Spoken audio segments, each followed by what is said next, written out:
Hi மக்களே, எல்லாரும் எப்படி இருக்கீங்க? நல்லா இருக்கீங்களா? சரி வாங்க, இந்த வீடியோவில் நம்ம எதை பற்றி பார்க்கலாம் அப்படின்னா, ஒரு மேரேஜ் வீட்டுக்கு கெட் அண்ட் ரெடி வீடியோ. ஓகேங்களா? நாங்கள் எப்படி கிளம்புறோம், எப்படி போனோம், ஃபங்க்ஷன் எப்படி அட்டன் பண்ணுறோம், அதை பற்றி தான் இந்த வீடியோவில் நம்ம பார்க்க போகிறோம். சரிங்களா? வீடியோ பிடிச்சிருந்துச்சுன்னா ஒரு லைக்கை பண்ணுங்கள், சேனலை ஒரு சப்ஸ்கிரைப் பண்ணிக்கோங்க. ஓகேங்களா? ஓகே, என்னுடைய தங்கச்சிக்கு தான் கல்யாணம். கல்யாணத்தில் பெண்ணுக்கும் மாப்பிள்ளைக்கும் ஒரு திருமண வாழ்த்து சொல்லுங்க கமெண்ட்ல. சரிங்களா? வாங்க வீடியோக்குள்ள போகலாம். காலையில எந்திரிச்சாச்சு மக்களே. எந்திரிச்சிட்டு பிள்ளைங்களுக்கு காப்பி போட்டு முறுக்கு இருந்துச்சு கொடுத்த. 2 குழந்தைங்களும் சாப்பிட்டாங்க, ஹஸ்பண்டும் சாப்பிட்டாங்க, நானும் சாப்பிட்டுட்டு அப்படியே குளிச்சுட்டு கிளம்பியாச்சு மக்களே. கிளம்பதுக்குள்ள குழந்தைகளை ரெடி பண்ணதுக்குள்ள படுத பாடு கொஞ்சம் நஞ்சம் இல்லை மக்களே. உங்க வீட்லயும் இப்படிதான் குழந்தைங்கள சேட்டை பண்றாங்களா என்ன? கமெண்ட் பாக்ஸில் சொல்லுங்க. சரிங்களா? ஓகே, அடுத்து ரெடி ஆகிட்டு அப்படியே என்ன பண்ணியாச்சு, பஸ் ஸ்டாண்டுக்கு போயாச்சு, தூத்துக்குடி புது பஸ் ஸ்டாண்டுக்கு. அங்கே போயிட்டு நாங்கள் ஆன் டைமில் போனதால் காலையில் 10 மணிக்குள்ள போனால் தான் சாத்தாங்குளத்துக்கு ஒரே பஸ்ஸு கிடைக்கும். இல்லைனா சாத்தாங்குளத்துக்கு ஒரே பஸ்ஸு கிடைக்காது. திருச்செந்தூர் போய் தான் போகணும் பார்த்துக்கோங்க. இப்போ திருச்செந்தூருக்கு போகிறதுக்கு கரெக்டாக 1.25 மணி நேரம் ஆச்சு. அப்புறம் திருச்செந்தூர்லேருந்து சாத்தாங்குளம் போகிறதுக்கு ஒரு 1 மணி நேரம் ஆச்சு. சாத்தாங்குளத்துக்கு போக ஆக மொத்தம் 2.5 மணி நேரம் ட்ராவல். சரி, எப்படியோ குழந்தைகளை 2ஐயும் தூக்கிக்கிட்டு அப்படியே சாத்தாங்குளம் கல்யாண வீட்டுக்கு போயாச்சு மக்களே.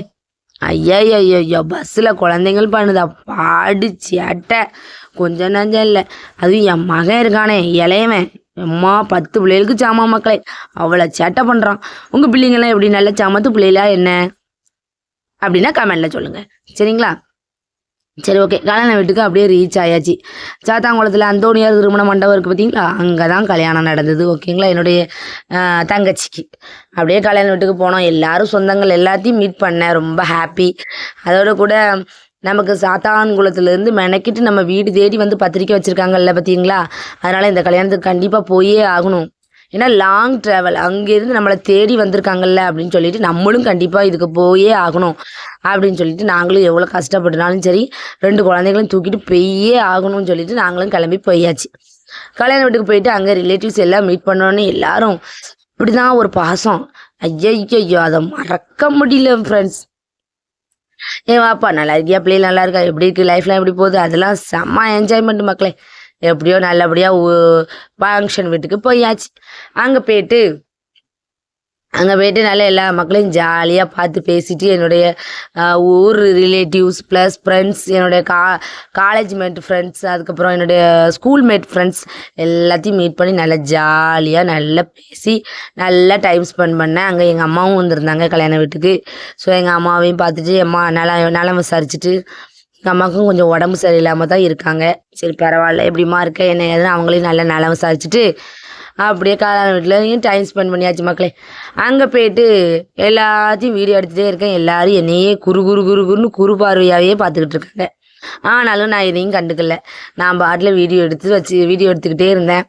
சரி, ஓகே. அப்புறம் அப்போ பார்த்து அன்னைக்குன்னு பார்த்து கல்யாண வீட்டுக்கு போகும்போது வரைக்கும் என் பையனுக்கு நல்லா இருந்தான். கல்யாண வீட்டுக்கு ரீச் ஆனோடனே அங்கே வச்சு என் மகனுக்கு நல்ல உடம்பு சரியில்லை மக்களே. என்ன செய்கிறது, ஒரே வாமிட். என்னடா குழந்தைக்கு இப்படி அடிக்கடி உடம்பு சரியில்லாமல் ஆகுதே, நம்ம என்ன பண்ணுறதுன்னு ஒரே ஃபீலிங்கு. காலையிலேருந்து எதுவுமே சாப்பிடலை. என்னுடைய இளைய மகன் சின்னவன். ஓகேங்களா? அதுக்கப்புறம் அங்கே போயிட்டு சாப்பிடவும் இல்லை. அங்கே கல்யாண வீட்டுக்கு போயிட்டு சரி ஏதாவது சாப்பாடு கொடுக்கலான்ட்டு ஒரு 2 வாய் சாப்பாடு தான் கொடுத்துருக்கேன், ஒரே வாமிட்டு. சரி, அதையும் விட்டாச்சு. அதுக்கப்புறம் என்ன, ஐஸ்கிரீம் தான். ஐஸ்கிரீம்னா யாருக்கு தான் பிடிக்காது சொல்லுங்கள். சரி, ஓகே, அதுவும் வெண்ணிலா ஃப்ளேவர். சரி, ஓகே, இதுதான் கிடச்சிது சமையன்ட்டு நல்லா ஐஸ்கிரீமை வெளுத்து வாங்கியாச்சு மக்களே. எல்லாம் 2 கப்பு வாங்கி நல்லா சாப்பிட்டாச்சு. நீங்களாம் கல்யாண வீட்டுக்கு போனீங்கன்னா எப்படி ஐஸ்கிரீம்லாம் 2 தடவை வாங்குவீங்களா என்ன? கமெண்டில் சொல்லுங்கள். உண்மையை மட்டும் சொல்லணும், சரியா? நான் உண்மையை மட்டும் தான் பேசுவோம் மக்களே. 1க்கு 2 கப் ஐஸ்கிரீம் வாங்கி நல்லா சாப்பிட்டாச்சு. அதோட கூட பாப்கார்னையும் நல்லா வாங்கி சாப்பிட்டாச்சு. சரி, நல்லா கிடச்சதெல்லாம் எல்லாத்தையும் ஒரு பிடி பிடிச்சாச்சு. என்ன சாப்பாடு தான் கொஞ்சம் சரியில்லை, என்ன பண்ணுறது, சாம்பார் கொஞ்சம் டேஸ்ட் கம்மியாக இருந்தது. சரி, இருந்தாலும் பரவாயில்ல, ஓகே, மோரை ஊற்றி அப்படியே சாப்பிட்டாச்சு. நீங்களும் கல்யாண வீட்டுக்கு போகும்போது சாப்பாடு எந்தெந்த கல்யாண வீட்டில் எப்படி இருந்துச்சு, நல்லா இருந்துச்சா அப்படின்னு கமெண்ட் பாக்ஸில் சொல்லுங்கள். சரிங்களா? ஓகே, நானும் என் வீட்டுக்காரும் சாப்பிட்றதெல்லாம் ஒரு வீடியோ எடுக்கிறதுக்கு ஒரு கேமராமேனை தேடுறதுக்குள்ளே நான் பட்ட பாடு கொஞ்சம் நஞ்சம் இல்லை மக்களே. அதுக்காவது ஒரு லைக்கை தட்டி விடுங்க மக்களே. சரி, கல்யாண வீட்டில் சாப்பாட்டில் எது பிடிக்காம இருக்கோ அதை பற்றி நம்மளுக்கு முக்கியம் இல்லை. நமக்கு எது முக்கியம், பாயாசம் ஐஸ்கிரீம் தான். என் வீட்டுக்காரர் சொல்லுவார், எப்போ பார்த்தாலும் இனிப்புன்னு இனிப்பே சாப்பிட்டு உனக்கு சுகர் வரப்போகுது பாரு அப்படின்னு நல்லா திட்டுவார். நான் காதுலேயே வாங்கிட மாட்டேன். நீங்களாம் எப்படி?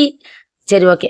அடுத்து வந்து ஏற்கனவே உங்கள்கிட்ட சொல்லியிருக்கேன் பார்த்தீங்களா, நாகர்கோவிலுக்கு போனேன்னு சொல்லிட்டு. இதுக்கு முந்தின வீடியோவில் நாகர்கோவிலுக்கு போயிட்டு வந்ததுலேருந்து என் மகனுக்கு நல்லாவே உடம்பு சரியில்லாமல் இருந்துச்சு. அப்புறம் அங்கே கல்யாண வீட்டில் வச்சும் உடம்பு சரியில்லாமல் தான் இருந்துச்சு.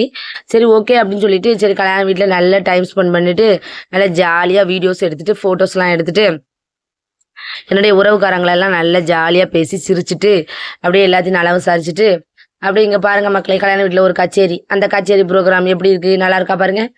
அடுத்து பொண்ணு மாப்பிள்ளைக்கு நம்ம gift வாங்கிட்டு போகலான்னு பார்த்தேன். ஸோ டைம் இல்லை. gift கடையில் போய் gift வாங்குறதுக்கு கூட டைம் இல்லை. சரி என்ன பண்ண, அப்படியே மொய் எழுதி கையில் கொடுத்தாச்சு.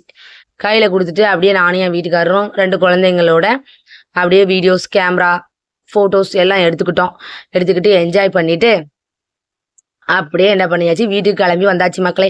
மறுபடியும் பஸ் ஏறி அங்கேருந்து ஒரு 3 மணி நேரம் ட்ராவலு. அப்படி ஒரே பஸ் கிடச்சிது, வந்துட்டோம்.